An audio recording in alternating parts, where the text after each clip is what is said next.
Bismillahirrahmanirrahim. Assalamualaikum warahmatullahi wabarakatuh. Asyhadu alla ilaha illallah, asyhadu anna Muhammad Rasulullah. Allahumma sholli ala sayyidina Muhammad wa ala ali sayyidina Muhammad kama sholaita ala sayyidina Ibrahim wa ala ali sayyidina Ibrahim innaka Hamidum Majid. Alhamdulillah, senang bertemu lagi dengan kalian semuanya. Kita lanjutkan kajian kita sebagaimana waktu-waktu yang lalu ya. Semoga semuanya dalam keadaan sehat sehingga bisa melanjutkan kajian-kajian kita. Kalau hasil audionya bagus, alhamdulillah ya. Karena memang audionya sepertinya cukup jelas didengar. Cuman yang lagi memprihatinkan ini videonya ya. Gambarnya itu nggak memuaskan dengan hasil yang tidak begitu bagus. Ya sudah, biar jangan jadi penghalang hal-hal seperti itu. Yang penting ngaji terus sambil nanti menunggu kapan bisa terjadi perubahan ya. Oke, kajian kita kali ini tajuknya adalah Alkitab polemik dalam sebuah pemikiran ya. Alkitab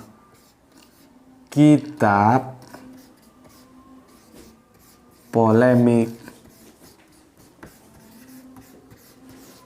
ya dalam sebuah pemikiran ya. Ini judulnya adalah Alkitab polemik. Kalau gini nggak kena aku.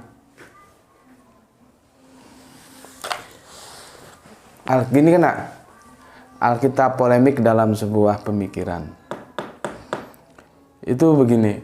Dulu itu aku pertama kali belajar kristologi itu lewat nih ya. Ini Bible ini. Ini Bible-nya teman-teman Kristen Protestan ya. Ini dikasih mualaf Hendy. Siapa namanya itu? Siapa namanya itu? Henry siapa? Randy. Namanya Randy Tanjaya mualaf. Ya, ini hadiah dari beliaunya ya. Jadi aku pakai ini belajar kristologi pertama kali awal dulu. Itu aku baru dengar berikutnya, tapi masih sebatas dengar bahwa kalau ini kan Injilnya dari teman-teman Kristen Protestan ya.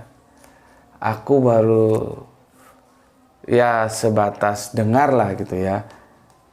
Dan itu berlalu. Terus tak lama kemudian aku diundang oleh salah satu kampus ya. Itu untuk menjadi narasumber Islam. Itu dulu topiknya kalau nggak salah agama dan toleransi begitu. Jadi aku dari perwakilan Islam, ada perwakilan Katolik, ada perwakilan Kristen, ada Hindu, ada Buddha gitu. Jadi kepercayaan lupa aku. Yang aku ingat itu Kristen ya, Protestan, Katolik, Hindu, Buddha, terus aku Islam gitu. Kami memaparkan tentang bagaimana konsep-konsep toleransi dalam perspektif agama masing-masing gitu. Lah di acara itu, setelah selesai acara kita kan ngobrol-ngobrol ya, saya sama narasumber gitu. Setelah panitia memberikan apa namanya itu ya, seperti sertifikat gitu loh sebagai narasumber gitu kepada masing-masing narasumber, kita kan nggak langsung pulang ngobrol-ngobrol ya, masih di kampus itu gitu. Akhirnya aku berkenalan dengan Romo Eko gitu ya. Romo Eko itu dari ya namanya Romo tentu dari Katolik ya. Terus akhirnya aku minta nomor handphone dan aku minta Bible dari Katolik gitu, dan dijanjiin Akhirnya kami membuat janji dan aku disuruh datang ke tempat beliau mengabdi ya. Akhirnya aku ke sana tapi tidak ketemu karena Romo Eko ini orangnya halus ya. Nggak tahu Jawa mana itu, tapi orangnya ya rata-rata tapi tidak semua ya. Rata-rata memang pastor-pastor itu orangnya full kalem, confident gitu ya. Kalau aku kan kadang selengehan. Bukan kadang-kadang, justru sering selengehannya. Daripada seriusnya gitu. Akhirnya aku datang ke tempat beliau, ya seperti apa ya, ada tempat pendidikan Katolik gitulah ya. Dan ternyata beliau mungkin ya namanya pastor ada kesibukan gitu, nggak bisa nemui aku, tetapi Injilnya itu, Bibelnya itu, aku enak bilang Bibel aja lah, jangan Injil. Kalau Injil kan perjanjian baru ya, nanti nggak lengkap. Aku bilang Bible itu aja lah. Alkitab gitu aja lah, wes. Aku bilang Alkitabnya tuh dititipkan di satpam, jadi aku dikasih ini Katolik punya, ini ya. Kalau ini kan Protestan punya ini. Dan ini aku dikasih berbagai versi. Ada yang ini yang gede, ada yang ukuran saku, ada yang kecil gitu. Dari situlah yang aku awalnya baru sebatas informasi, akhirnya aku pelajari dan aku tahu, sehingga aku punya data. Memang antara Alkitabnya teman-teman Kristen dari Katolik itu berbeda dengan teman-teman Kristen dari Protestan. Gitu. Akhirnya aku bisa tahu setelah aku punya dua kitab, yaitu Alkitab dari Protestan dan Alkitab dari Katolik. Untuk lebih lanjutnya aku jelaskan dulu. Ini teorinya terlalu ribet ini. Kalau aku, tapi nggak apa-apa, aku baca nanti aku simpulkan menurut cara aku lah supaya kalian gampang ngerti. Ada istilah-istilah gini. Protokanonika ya. Protokanonika itu adalah sebutan untuk kitab-kitab perjanjian lama yang terdapat dalam Alkitab Ibrani dan dianggap kanonik selama periode pembentukan kekristenan. Ya, itu namanya protokanonika. Nanti ada lagi istilah deuterokanonika ya. Deuterokanonika, kalau bahasa Inggrisnya deuterokanonical gitulah. Adalah suatu istilah yang digunakan sejak abad ke-16 ya dalam gereja Katolik Roma dan kekristenan ujung timur untuk mendeskripsikan berbagai kitab dan bagian tertentu perjanjian lama Kristen yang bukan merupakan bagian dari Alkitab Ibrani saat ini. Istilah ini digunakan sebagai pembeda dengan kitab-kitab protokanonik. Jadi deuterokanonik itu lawannya protokanonik. Kalau protokanonik itu diterima, deuterokanonik itu dalam tanda kutip ditolak. Gitulah ya. Kira-kira begitu gampangnya gitu ya. Oke, aku lanjutkan.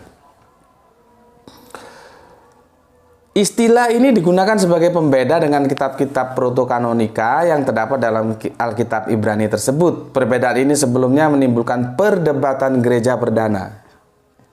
Perlu digarisbawahi, perdebatan gereja perdana.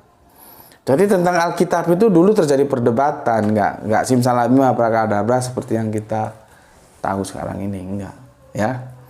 Sehubungan dengan apakah kitab-kitab tersebut dapat digolongkan sebagai naskah-naskah kanonik? Ada yang bilang, oh ini masuk kanonik, oh ini tidak ya. Istilah deuterokanonik digunakan sebagai suatu alasan kemudahan oleh gereja Tawihedo Ortodok Ethiopia. Ya, sesuatu yang menarik di sini Ethiopia ya. Ternyata Ethiopia itu tidak saja punya peran dalam perkembangan agama Kristen, tetapi juga punya peran dalam perkembangan agama Islam. Seperti kita tahu, hijrah pertama itu ke Abbasiyah di daerah Ethiopia sana ya. Habasia atau apa gitu, lupa aku. Di daerah Ethiopia sana. Ternyata gereja-gereja Ethiopia juga itu punya peranan dalam perkembangan kekristenan. Jadi Ethiopia itu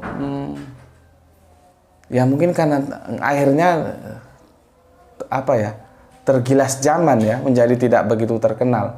Kalau kita tidak tahu, tidak pernah baca Alkitab, tidak pernah baca sejarah kekristenan dan keislaman, kita tahunya Ethiopia itu dari sebuah lagu ya, judulnya Ethiopia. Yang dimana lagu itu mempotret adanya kelaparan yang begitu menyengsarakan manusia ya. Tahun berapa itu? Tahun 80-an lagu Ethiopia itu. Oke. Kitab-kitab deuterokanonik tersebut dianggap kanonik oleh kalangan Katolik Ortodok Timur, Ortodok Oriental, gereja dari timur, termasuk gereja Asiria dari timur. Sekarang ini menjadi tanda tanya, timur itu dilihat dari mana ya? Seperti Timur Tengah itu kalau dilihat dari Inggris, kok dia dari sini ya Barat Tengah. Jadi kalau kamu kuliah nanti dari pakar tentang peta politik daerah Jazirah Arab, jangan ngomong pakar Timur Tengah, karena kamu di Indonesia ngomong saya pakar Barat Tengah gitu loh. Itu namanya kamu nggak buta peta.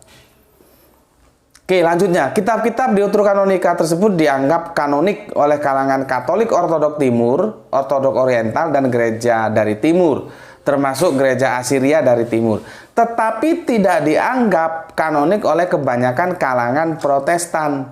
Nah, ini yang perlu dicatat ya. Kata Deuterokanonika sendiri berasal dari bahasa Yunani yang kira-kira artinya termasuk second canon atau kanon kedua ya. Istilah Deuterokanonika pertama kali digunakan pada tahun 1566. Ya. Tahun 1566. Oleh orang-orang Kristen yang sebelumnya beragama Yahudi. Jadi Kristen perdana itu memang Yahudi, ya.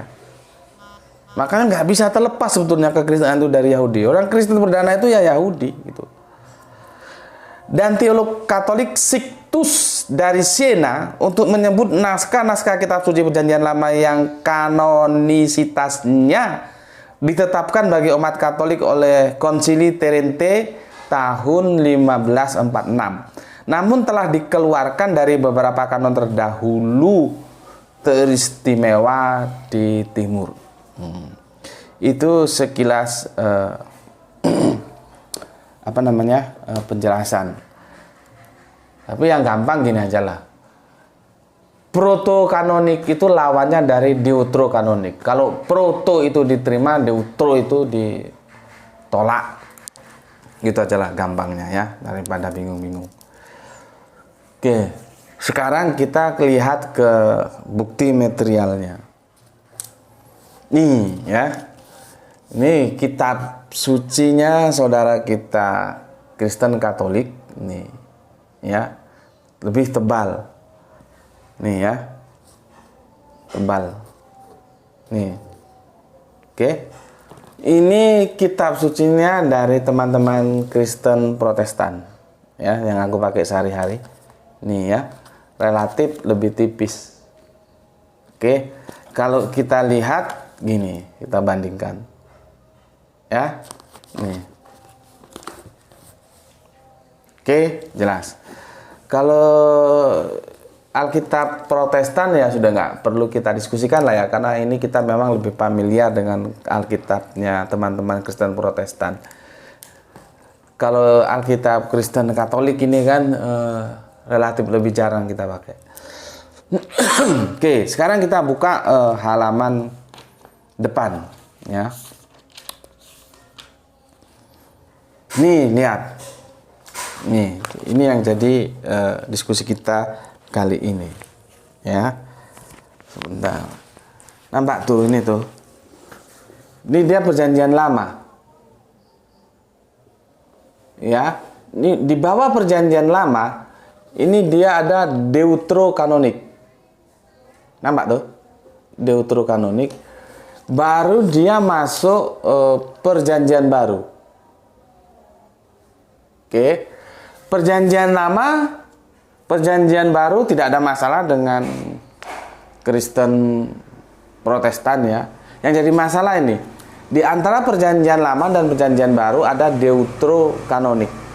Deuterokanonik inilah yang membuat kitab dari saudara kita Katolik lebih tebal. Ini ada berapa kitab ini? Tobit, Yudit, tambahan-tambahan pada buku Ester, kebijaksanaan Salomo, Yesus anak Sirak, Baruk itu barokah ya, Baruk itu bahasa Ibrani ya. Surat Nabi Yeremia, tambahan-tambahan pada buku Daniel, 1 Makabe, 2 Makabe gitu. Ini yang ada di sini tuh seperti itu. Jadi kalau aku hitung berapa kitab ini? 1, 2, 3, 4, 5, 6, 7, 8, 9, 10. 10 kitab, bayangkan. 10 kitab, bukan 10 ayat. Bukan 10 ayat. 10 kitab. Kalau satu kitabnya ada 100 ayat, berapa ayat yang berbeda antara Katolik dan Protestan? Bisa Anda bayangkan. Jadi yang membuat ini lebih tebal dari Protestan, ya. Ini kitabnya teman-teman Katolik, saudara kita Katolik. Karena di sini ada Deuterokanonika tadi, ya. Sementara di sini tidak ada. Kita buka ini daftar isinya.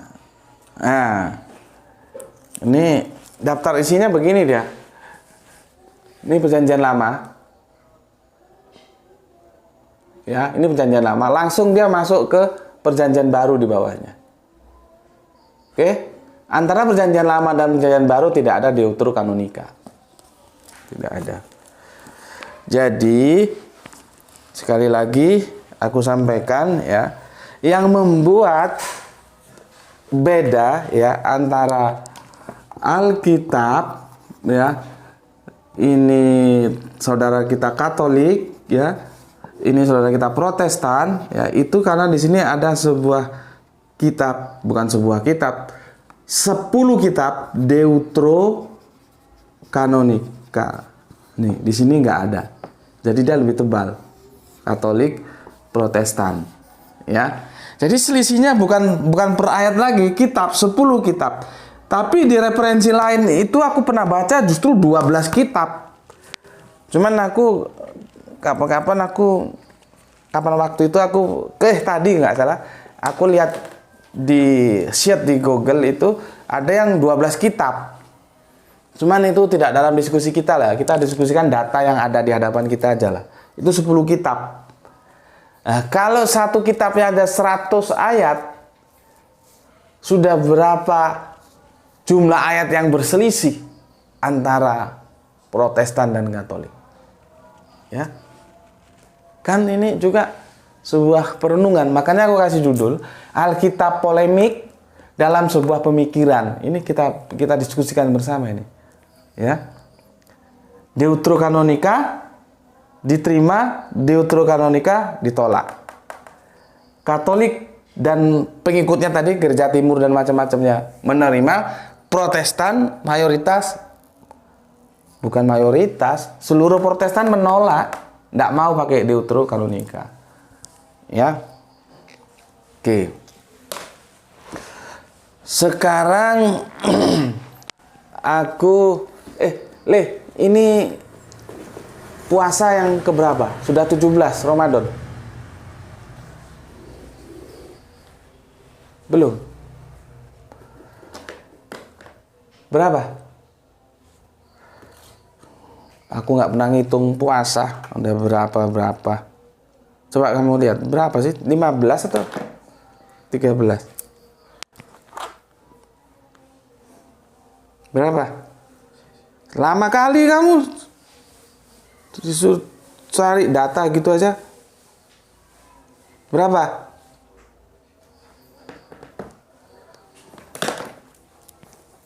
Ya. Jadi begini, kita nanti itu Ini pendapat umum, aku bicara pendapat umum dulu. Bila 17 Ramadan itu nanti kita memperingati nuzulul Quran. Berapa, Lek? Orang hitung gitu aja kamu kok kesulitan. Yang cekatan gitu loh. Suruh ngitung gitu aja kok. Sulitnya apa? Kan bapakmu yang dipikir juga banyak, nggak hanya ngitung-ngitung. Dan aku nggak pernah ngitung berapa hari. Oke. Jadi sebentar lagi kita itu akan memperingati nuzulul Quran ya. Yang biasanya ini, maka aku bilang pendapat umum gitulah. Itu di tanggal 17 Ramadan. Padahal itu 17 Ramadan itu apakah benar nuzulul Quran itu di 17 Ramadan? Itu nanti ada ceritanya tentang bagaimana, semoga Allah merahmatinya, almarhum Presiden kita Bung Karno itu mengadakan peringatan nuzulul Quran itu di tanggal 17 Ramadan itu. Ya, maka bagi kita bangsa Indonesia jadi seolah-olah menjadi sebuah sesuatu yang benar, tapi ya tidak masalah, terjadi alkulturasi budaya ya. Nuzulul Quran itu tanggal 17 Ramadan. Sebetulnya 17 Ramadan itu adalah Bung Karno memperingati di istana waktu beliau jadi presiden, istana negara, tentang turunnya Al-Quran itu loh. Sebetulnya kalau dihitung-hitung apakah 17 Ramadan, tentunya kan enggak ya. Karena gini, ini juga polemik juga. Ya, hitung-hitungannya juga polemik juga. Makanya menarik. Nanti para pakar sejarah, pakar hitung-hitung waktu itu ya, itu bisa berkumpul lah. Karena begini, Al-Quran itu diturunkan pada malam Lailatul Qadar. Lailatul Qadar itu ada di 20 terakhir. Itu loh, 21, 23, 25, 27, 29. Itu hitung-hitungannya antaranya itu. Nah, ini teman-teman aku kasih tahu. Yang ditunggu itu turunnya apa sih gitu. Yang diturunkan itu sebetulnya apa sih? Yang diturunkan itu Al-Quran, bukan Lailatul Qadarnya. Ini kadang-kadang yang ditunggu justru Lailatul Qadarnya. Iya, kalian tuh gimana gitu. Bukan nunggu Lailatul Qadar turun, bukan. Lailatul Qadar itu saat, waktu, timing, momen turunnya Al-Quran. Tuh loh. Jadi jangan Lailatul Qadarnya yang kamu tunggu. Bukan Lailatul Qadar yang diturunkan. Yang diturunkan itu Al-Quran. Lailatul Qadar itu momennya. Ini kadang-kadang salah kaprah semua juga. Yang tunggu-tunggu Lailatul Qadar. Ngapain juga Lailatul Qadar ditunggu-tunggu. Lihat kajianku tentang Lailatul Qadar di video itu setahun yang lalu itu. Lihat, tuh videonya masih lengkap. Kamu ulang supaya ngerti. Sebetulnya dalam perspektif aktualisasi kehidupan kita itu Lailatul Qadar itu sebetulnya bisa kapan saja dan di mana saja. Ya. Sudahlah, itu nanti kita bahas tersendiri. Ya. Oke. Sekarang aku akan membacakan kepada kalian semua ya. Nih. Di sini aku hapus dulu nih. Aku hapus di sini. Pertama, ini referensinya ulangan ya 42. Nanti kita simpulkan, aku bacakan dulu. Janganlah kamu menambahi apa yang kuperintahkan kepadamu dan janganlah kamu menguranginya. Dengan demikian kamu berpegang teguh pada perintah Tuhan Allahmu yang kusampaikan kepadamu. Tuh, jangan nambahi, ya, jangan mengurangi. Itu ulangan 42. Terus nomor 2 ulangan 12:32. Ya. Segala yang kuperintahkan kepadamu haruslah kamu lakukan dengan setia. Janganlah engkau menambahinya ataupun menguranginya. Nggak boleh nambahi, nggak boleh ngurangi. Ya. Sekarang Amsal 36. Amsal ya 36. Ini aku tulis gini supaya bisa dipertanggungjawabkan secara akademik, datanya ada gitu loh. Jangan menambah firman-Nya supaya engkau tidak ditegurnya dan dianggap pendusta. Jadi yang tukang nambah-nambah firman itu disebut pendusta dan akan ditegur. Aku ulangi lagi. Jangan menambahi firman-Nya supaya engkau tidak ditegurnya dan dianggap pendusta. Ya. Sekarang pengkhotbah ini 3, ini 4, ini pengkhotbah 3:14. Aku tahu bahwa segala sesuatu yang dilakukan Allah akan tetap ada untuk selamanya. Itu tak dapat ditambah dan tak dapat dikurangi. Allah berbuat demikian supaya manusia takut akan Dia. Oponone, apa adanya, nggak boleh ditambah, nggak boleh dikurangi. Ya. Ini pengkhotbah 3:14. Sekarang Wahyu 22:18-19. Ya. Wahyu 5 berapa kompilasi kita? 1, 2, 3, 4, 5. Ini Wahyu sekarang. Wahyu piro iki? 22:18. Satu ayat lagu dulu lah ya. Aku bersaksi kepada setiap orang yang mendengar perkataan-perkataan nubuat dari kitab ini. Jika seorang menambahkan sesuatu kepada perkataan-perkataan ini, maka Allah akan menambahkan kepadanya malapetaka yang tertulis. Allah akan menambahkan kepadanya malapetaka yang tertulis di dalam kitab ini. Tuh ancamannya kalau suka nambahin ngurangi. Ya, 6. Wahyu 22 piro iki? Wahyu 22:19. Tadi 18. Ya. Dan jikalau seorang mengurangkan sesuatu daripada perkataan-perkataan dari kitab nubuat ini, maka Allah akan mengambil baginya dari pohon kehidupan dan dari kota yang kudus seperti yang tertulis di dalam kitab ini. Tuh ancamannya. Ya. Memang kadang-kadang menjadi debatable yang dimaksud kitab ini kitab yang mana? Apa khusus kitab Wahyu itu toh atau seluruh dari kitab Alkitab itu ya. Maka untuk mengantisipasi supaya kita tidak lelah berdebat di itunya, ini aku tampilkan semua ayat. Aku kompilasi dari mulai Perjanjian Lama dan Perjanjian Baru. Ini intinya satu kata. Tidak boleh ditambah, tidak boleh dikurang. Loh. Firman itu apa adanya. Jangan kamu tambahi, jangan kamu kurangi. Karena ini adalah sebuah kesalahan penipu, dikutuk sama Allah. Kalau menambahi dan mengurangi firman. Intinya dari 1, 2, 3, 4, 5, 6 argumentasi dalil yang aku gunakan. Jangan menambahi dan jangan mengurangi firman. Apa adanya. Opo onone. Ngerti sampai di sini? Opo onone. Adanya begitu ya begitu. Ya. Kalau firman itu ditambahi dan dikurangi berarti kan dia lebih pintar dari yang punya firman. Oke. Paham sampai di sini? Kok udah paham aku hapus ya. Aku hapus. Nih kalau kamu perlu data nih kamu screenshot lah ya. Kamu hapus, aku hapus. Nah. Sekarang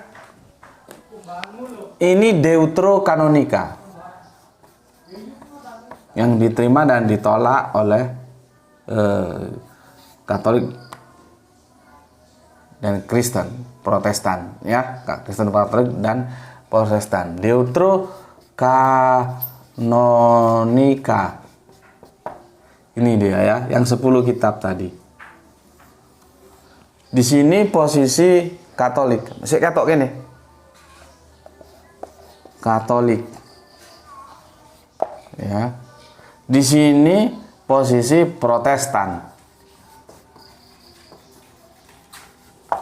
Protestan. Ya. Ini nanti aku hadirkan ini. Nanti aku belum lagi aku kasih tahu kamu ini. Nampak ini. Ya, ini nanti di akhir nantilah. Begini, berhubungan dengan ayat-ayat tadi itu jangan ditambah atau dikurangi, karena itu terlaknat, itu penipu, itu dimurkai Allah kalau menambahi atau mengurangi firman Allah. Sekarang begini, Katolik itu nggak mungkin benar, Protestan juga benar, nggak mungkin. Nggak mungkin ini dua-duanya benar, nggak mungkin. Ya, nggak mungkin. Karena ini berbeda diametral. Ada demarkasi barat timur. Nggak mungkin Protestan benar, Katolik juga benar. Sehubungan dengan kitab sucinya tadi. Nih, ya, nih. Ini yang benar. Ini yang benar. Menurut siapa? Ya.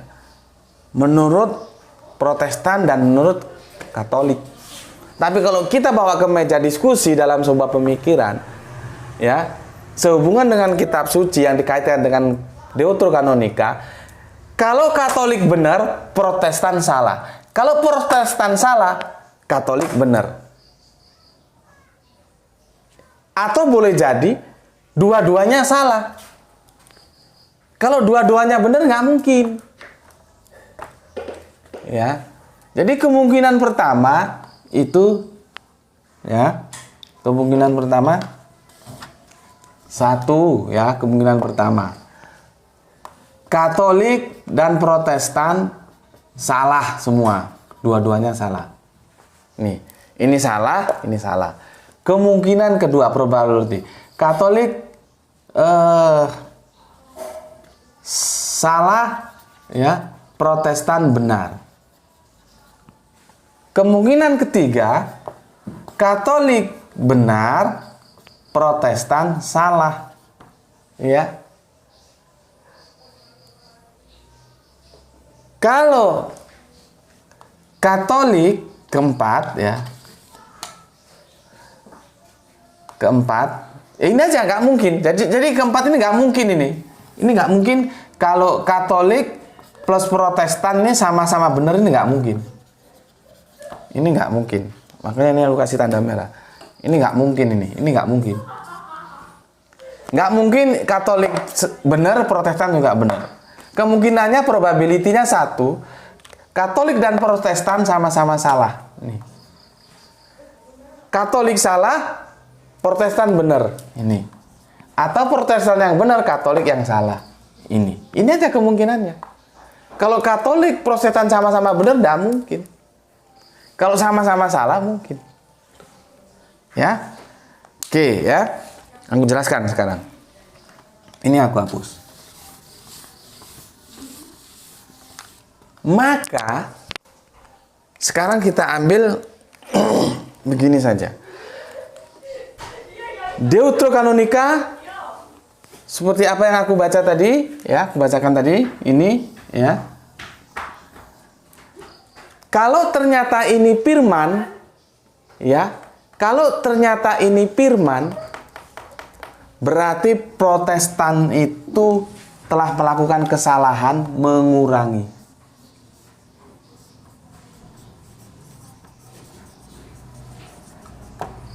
Ya, kalau ini firman, maka Protestan itu melakukan kesalahan. Apa kesalahannya? Mengurangi firman. Oke. Kalau Deuterokanonika itu ternyata bukan firman, maka Katolik juga salah. Apa salahnya? Menambahi firman.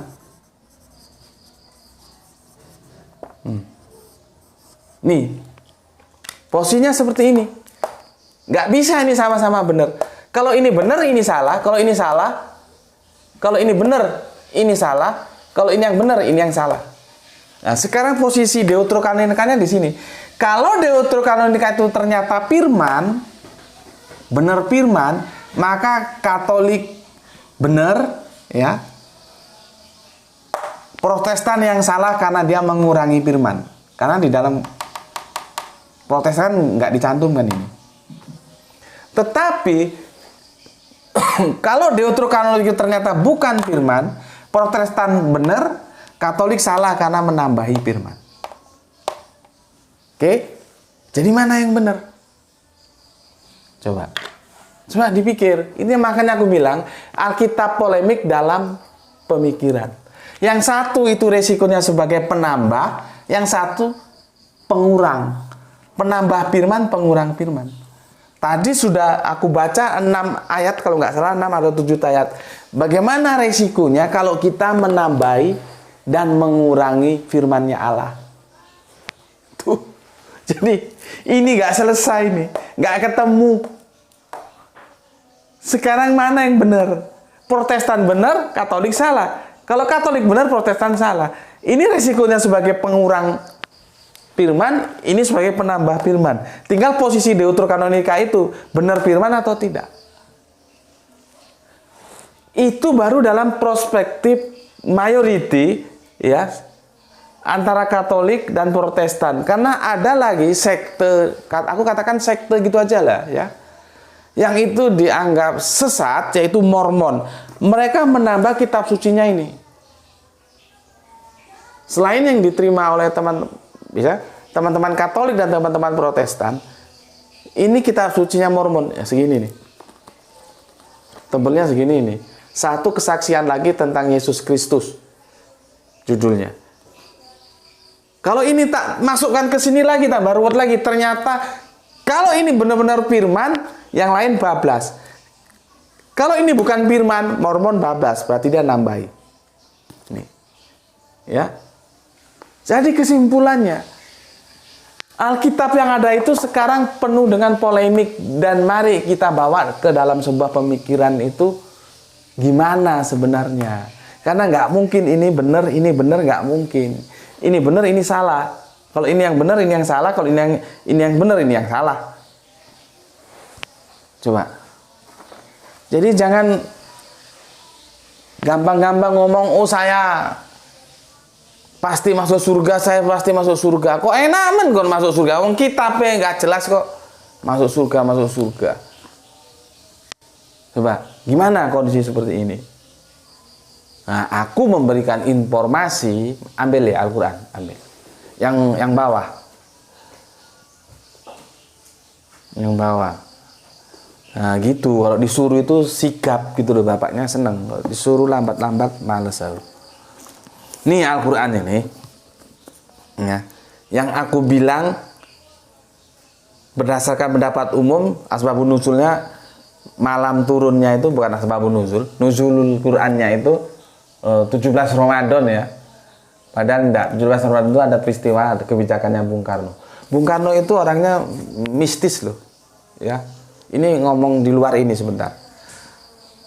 Bung Karno itu pernah ditodong dengan pisau, mau ditikam gitu sama anak-anak muda pada saat itu, anggota BPUPKI atau apa gitu, aku lupa. Untuk memproklamirkan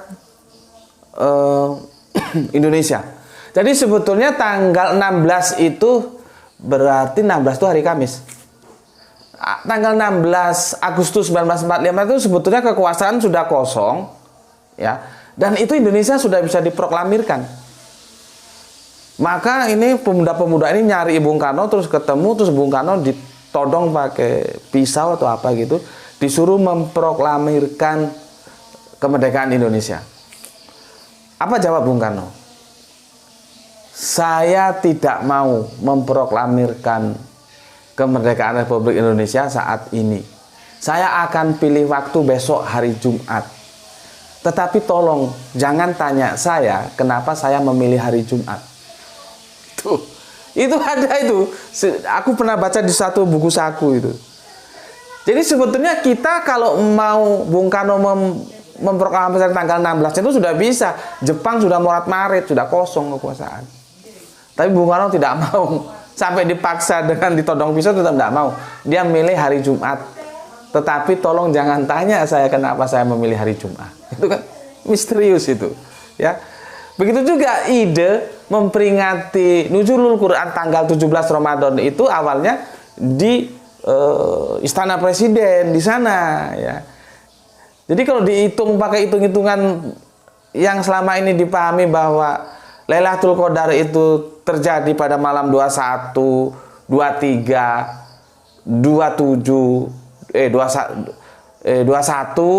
23, 25, 27, 29 kan nggak kena. Ini kan masih tanggal 17 Ramadan ya. Tapi sebetulnya yang penting itu yang ditunggu itu bukan Lailatul Qadarnya, nuzulnya Al-Qur'an. Ini loh Al-Qur'an yang aku sebut hidayah. Nah, aku ini akan menawarkan kalau mau. Kalau nggak mau ya sudah. Ini itu kan sudah dalam polemik. Nih, ini dalam polemik. Ini dalam polemik ya. Ini dalam polemik. Ini ya dalam edisi originalnya dulu ya. Perjanjian lama, perjanjian baru dan perjanjian terakhir ya. Garis besarnya kita ambil Torah, Injil dan Al-Quran gitu aja lah ya, gampangannya. Itu semua bersumber dari satu yang sama. Bersumber dari sumber yang sama, yaitu dari Allah. Ini semua disebut Kitabullah. Nah, ini semua ya, Kitabullah itu yang lalu itu sudah disempurnakan sama ini. Jadi yang lalu itu hanya sebagai kenangan bahwa itu dulu pernah menjadi petunjuk bagi kehidupan manusia saat itu. Begitu era Torah, begitu era dilanjutkan era Injil, nah sekarang dilanjutkan oleh era Al-Quran. Nah sekarang aku sih hanya menyampaikan saja, semua apa yang ada pada masa lalu itu telah terkompilasi di sini. Nah sekarang kita sebagai manusia mau bertahan di masa lalu atau menuju hingga sampai kepada masa kini yang telah lebih indah yang dihadiahkan oleh Allah lewat Kanjeng Nabi Muhammad kepada kita, yang sebentar lagi nuzululnya akan kita peringati, yaitu dalam nuzulul Quran. Ya, ini kata jagoanku tadi kira itu 14 hari, berarti tinggal hitung aja beberapa hari lagi ya nuzulul Qurannya kita peringati. Itu dari aku ya. Sekali lagi, risiko dari Protestan itu adalah mengurangi firman Allah. Risiko dari Katolik menambahi firman Allah, padahal menambahi dan mengurangi firman Allah itu menjadi sesuatu yang tercela, seperti ayat-ayat yang telah aku sampaikan tadi. Maka supaya tidak tercela, ya berquran saja. Tuh ya. Ini perjanjian terakhir ini. Ini satu dari satu yang sama, dari Allah. Torah itu dari Allah, Injil dari Allah, Al-Quran yang dari Allah. Maka disebut Kitabullah, gitu ya. Oke, itu tawaran dari aku ya. Sampai ketemu lagi. Assalamualaikum warahmatullahi wabarakatuh.